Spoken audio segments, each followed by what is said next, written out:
Cinema ಬಗ್ಗೆ ನಾನು ಇವಾಗ ಹೇಳೋಂಗಿಲ್ಲ ಸರ್. ಸಿಕ್ಕಾಪಟ್ಟೆ ಖುಷಿ ಆಗ್ತಿದೆ.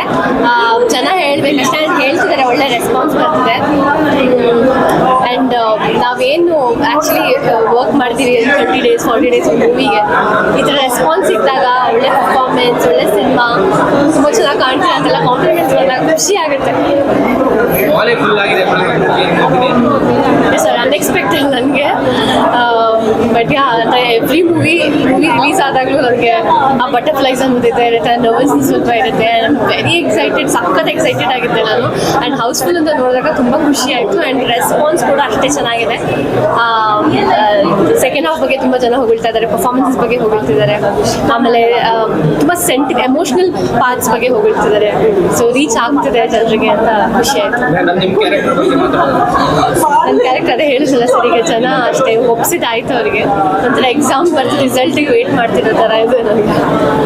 ಇವಾಗ ನಿಮ್ಮ ಫಿಲಿಮ್ಗೆ ಕಡಿಮೆ ಸ್ಕ್ರೀನ್ಸ್ ಕೊಟ್ಟು ತೆಲುಗು ಫಿಲಿಮ್ಗೆ ಜಾಸ್ತಿ ಸ್ಕ್ರೀನ್ಸ್ ಕೊಟ್ಟಿರೋದು ನಿಮ್ಮ ಅಭಿಪ್ರಾಯ ಅದ್ರ ಬಗ್ಗೆ?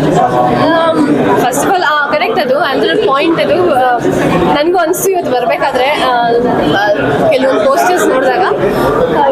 ಬಟ್ ಸಿನಿಮಾ ನಾನು ಯಾವಾಗಲೂ ಸಿನಿಮಾ ನಮ್ಮ ಇಂಡಿಯಾದಲ್ಲಿ ಸಿನಿಮಾ ಥರನೇ ಟ್ರೀಟ್ ಮಾಡಿದ್ದೀನಿ. ಬಟ್ ಆದರೂ ಸ್ವಲ್ಪ ಕನ್ನಡ ಸಿನಿಮಾಗಳಿಗೆ ಸ್ವಲ್ಪ ಸ್ಕ್ರೀನ್ಸ್ ಜಾಸ್ತಿ ಕೊಟ್ಟರೆ ಒಳ್ಳೆ ಕಂಟೆಂಟ್ ಇರೋ ಸಿನಿಮಾ ಅಥವಾ ಒಳ್ಳೆ ಪರ್ಫಾರ್ಮೆನ್ಸಸ್ ರೀಚ್ ಆಗ್ಬೋದು ಜನರಿಗೆ ಅಂತ ಅನಿಸುತ್ತೆ.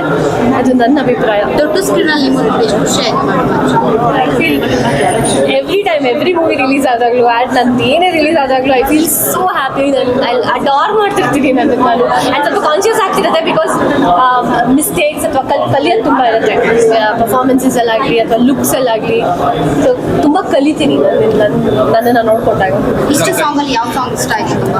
ನನಗೆ ಆ್ಯಕ್ಚುಲಿ ಸೆಕೆಂಡ್ ಹಾಫಲ್ಲಿ ಒಂದು ಪಾತ್ರ ಬಿಟ್ಟಿದೆ, ಅದು ಹೊಸದಾಗಿ ಇನ್ಕ್ಲೂಡ್ ಮಾಡಿರೋದು, ಬಿಟ್ಟು ಹೋದವಳೆ ಸುಟ್ಟು, ಆ ಬಿಟ್ಟು ನನಗೆ ತುಂಬ ಇಷ್ಟ ಆಯಿತು.